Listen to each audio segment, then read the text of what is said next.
Et je me réjouis de la présence du gouvernement dans le lieu. En effet, j'avais émis des doutes sur cette présence lors de la conférence des présidents qui a précédé la rencontre d'aujourd'hui. Et vous m'aviez rassuré, Monsieur le Président de l'Assemblée nationale, vous aviez raison. En effet, le gouvernement, depuis un moment, ne daigne même plus répondre aux invitations du Président de l'Assemblée nationale pour répondre aux questions des députés, pourtant contraintes républicaines, prétextant des motifs fallacieux, comme la participation au congrès du PDG, comme la participation à des activités non républicaines, mais comme nous nous en rendons compte aujourd'hui, sont au-dessus de notre pays. Mais nous sommes obligés de nous soumettre à ce dictat. De toute façon, que peut-il arriver à ce gouvernement? Qu'il vienne ou qu'il ne vienne pas. Ils n'ont pas peur des députés. Ils savent de toute façon comment faire pour amadouer les élus que nous sommes. Au passage, j'ai constaté une activité débordante. Ce matin, je suis au 4e étage, en sortant de l'ascenseur à droite. Et il y a un bureau au 4e étage à gauche qui a été très fréquenté ce matin. Et ce qui me surprenait, c'est qu'ils étaient tous souriants. C'est une parenthèse. Entre autres, Monsieur le Président de l'Assemblée nationale, je me demande l'opportunité de notre rencontre d'aujourd'hui. On nous a annoncé la présentation du programme de politique générale, mais à y regarder de près, mes collègues l'ont dit avant moi, le gouvernement n'a pas changé. Le Premier ministre était déjà là. Le ministre d'État était également là, comme tous les autres ministres. Je connais presque tous les membres du gouvernement. Beaucoup sont mes parents. Donc, si le gouvernement n'a pas changé, si le budget reste le même, vous ne nous avez pas instruit, Monsieur le Président de l'Assemblée nationale, sur une éventuelle loi de finances rectificative qui va augmenter les ressources de l'État pour permettre à ce gouvernement de travailler. Les mêmes causes contenant les mêmes effets. Le gouvernement, à l'image des gouvernements antérieurs, et malgré le beau discours et les belles paroles que nous avons entendues ce matin, ne fera rien. Ce discours restera un chapelet de bonnes intentions démagogiques et politiciennes, puisque le Premier ministre ne nous a pas fait le bilan. Il parle au futur alors que le passé est imparfait. Oh, pas mal, ça. Donc, Oh là là. sauf à dire que c'est Madame l'ancien Premier ministre qui était l'élément bloquant. Et comme elle est partie, curieusement, à nos yeux émerveillés, le gouvernement va brutalement se mettre au travail. Ce dont je doute fort, ce n'est pas l'arrivée de quelques ministres qui changera certainement les choses, quelle que soit la valeur de ces derniers. En effet, je pense qu'aujourd'hui, les Gabonais sont fatigués de ces éternelles promesses. Je ne rentrerai pas dans le détail de ce qui a été dit. Il n'y a rien de nouveau sous le soleil. Ce qu'a dit le Premier ministre actuel se superpose exactement à ce qu'avait déjà dit l'ancien Premier ministre et les autres. Donc nous pensons très sincèrement que rien ne sera fait.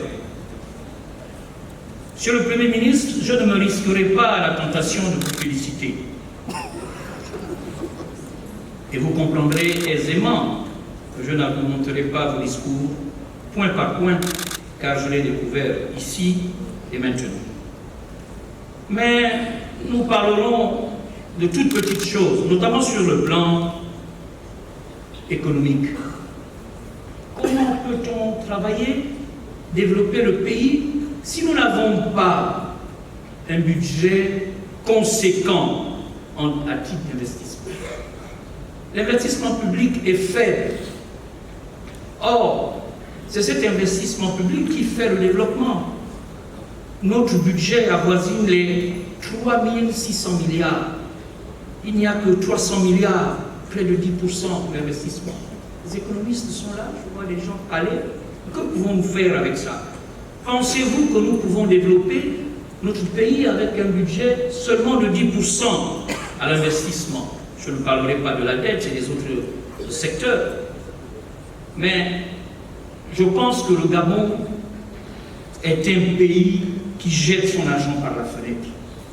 Et ceux qui sont autour viennent tranquillement le ramasser, laissant les nationaux mendiants et pauvres. Toujours sur le plan économique, je parlerai de l'imprudence de vos choix, Monsieur le Premier ministre. Comment comprendre, et je l'avais déjà dit il y a 2 ans, que notre pays donne à un seul partenaire économique des pans importants de notre économie, au LAB, pour ne pas citer cette entreprise. Nous lui avions déjà donné graines à l'époque, qui nous avait été présenté comme le projet qui allait révolutionner l'agriculture au Gabon. Graines a donné quoi? Venez nous dire ce qu'a donné graines. Des milliards engloutis. Ça se traduit par des états de quelques folons et de tarots. Faut-il tous ces milliards pour ça? Et nous avons confié à la même entreprise notre plateforme aéroportuaire. Nous avons confié à la même entreprise notre port. Nous avons confié le bois, puisque cette entreprise a acheté les avoirs de la SNBG. Nos zones d'intérêt privilégiées, c'est toujours là, celle de Pop, celle d'Icolo, à l'Ambaréné, celle de Franceville qui va se faire. C'est toujours la même entreprise. Pourquoi? Vous êtes un gouvernement imprudent. Je suis désolé de le dire, mais on ne peut pas mettre toute notre économie dans une seule entreprise. Et quand cette entreprise va tomber, qu'allons-nous faire? Nous n'aurions que nos yeux pour pleurer. Et le commerce? Le commerce est aux mains des étrangers dans notre pays. Monsieur le Premier ministre veut me dire que c'est faux. Quand on arrive au PK12, ce fameux PK12, qu'est-ce que vous voyez? Ali, bon prix. Hassan, Otis, moins cher. Mais moi, j'aimerais qu'on mette aussi Koumba Mandingu, sac de tarot à 2000. Les Gabonais sont exclus du commerce. Pourquoi? Alors que c'est le commerce qui fait rentrer l'argent. Nos frères rapatrient tous leurs bénéfices, nous le savons. Regardez les stations-service, regardez les petits métiers, c'est tout mais de qui? On peut faire comme les autres pays qui réservent les pans de leur activité nationaux. Je pense que ça peut se faire. Monsieur le Premier ministre, les Gabonais sont devenus esclaves dans leur pays. Nous sommes des esclaves. Chez nous, nous sommes des mendiants. Nous aimerions regagner notre honneur. Et pour cela, il faudrait que nous puissions nous approprier de nouveau notre pays. Sur le plan social, tout a été dit, mais, Monsieur le Premier ministre, quand on regarde un peu en arrière, qu'est-ce qui va faire en sorte que nous croyons en vous? Le gouvernement auquel vous dirigez aujourd'hui, qui est le même que celui d'il y a 7 ans, et presque le même qu'il y a 14 ans, nous avait annoncé beaucoup de choses. Venez nous dire, lorsque vous reprendrez la parole tout à l'heure, ce qui a été fait, vous nous avez annoncé des logements, 5 000 logements par an. Combien en avez-vous fait? Multipliez 5 000 par le nombre d'années jusqu'à aujourd'hui, vous trouverez. Sur ce montant, combien ont été faits? Où est la société, la nouvelle société d'aviation qui devait être faite? Je ne sais pas. Où est-ce qu'elle est? Où sont les universités de Mouila, de Port-Gentil et Loyenne? Venez nous le dire, qu'est-ce que c'est devenu? Et nous pouvons aller comme ça longtemps, jusqu'au soir. Nous attendons que vous nous expliquez. Et vous comprenez pourquoi nous émettons des doutes? Parce que ce n'est pas la première fois qu'un Premier ministre vient ici. C'est la 4e fois que je prends la parole. Mais le discours se ressemble. Et sur le plan social, je voudrais m'arrêter sur les retraités. Madame Aganga en a parlé. Moi qui vous parle, j'ai déjà atteint l'âge de la retraite. Mais il faut savoir que vieillir est inéluctable. Tout le monde va vieillir et nous sommes des retraités en puissance. Même les gens du PDG vieillissent. Non. Et les ministres que vous êtes aujourd'hui, les membres du gouvernement, vous allez vieillir, vous êtes jeunes, vous êtes les retraités de demain. Donc si vous ne le faites pas pour les retraités actuels, qui ne demandent pas une aumône, qui demandent leur dû, mais faites-le pour vous, quand vous serez demain retraités. Je pense que nous n'avons pas le droit de traiter nos aînés comme nous le faisons aujourd'hui. Monsieur le Premier ministre, le dernier point sur lequel je vais intervenir est la route. Je pense que l'importance de la route ne se discute pas. J'étais à Makoko il y a 10 jours, pour des raisons familiales. À Tsenkele, vous ne pouvez pas passer. Dès qu'il pleut, la circulation s'arrête. Mais au Gabon, il pleut 9 mois sur 12. Donc pendant 9 mois, la ville de Makoko est coupée du reste du pays. Et d'ailleurs, qu'a fait cette ville pour mériter une telle mise à l'écart? Pourquoi Makoko est la seule capitale provinciale du Gabon qui n'est pas reliée au reste du pays par une voie bitumée? Monsieur le Premier ministre, en 1984, parce que dans une vie antérieure, j'étais médecin, j'ai été affecté au centre médico-social de Makoko. Le goudron commençait chez le pasteur Emmanuel Ngo. Ceux qui connaissent Makoko savent où habite le pasteur Emmanuel. 40 ans après, le goudron est toujours là chez le pasteur Emmanuel Ngo. Il y a quand même un problème.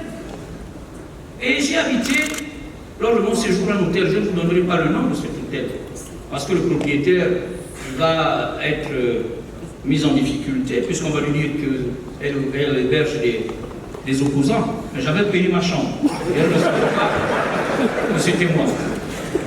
Mais en face de cet hôtel, il y a l'école de Makoko, où moi j'ai enseigné. Il y a des herbes jusqu'au plafond. L'école est en train de tomber. Mais pourquoi le SIAPO, le centre de formation de la police, est fermé? Les beaux hôtels qu'il y avait à Makoko, il n'y en a pas. Loa, où les primates étaient en liberté dans la nature, ce centre de recherche internationale. Mais les routes, je suis allé au quartier Mbolo, la poussière, Seigneur. Mais c'est pas possible. Qu'a fait le Boué-Vino pour mériter ça? Et je ne parle pas de la route de Mekambo, celle de Boué. On n'a pas le droit de le faire. Les Gabonais qui me regardent, et regardez-moi bien, attendez-vous et préparez-vous au changement. Il est temps que ça s'arrête. C'est le Premier ministre qui était inquiet, parce qu'il ne sait pas s'il fera tout d'ici août. Ne vous inquiétez pas, Monsieur le Premier ministre. D'autres personnes viendront continuer le travail. Je vous remercie.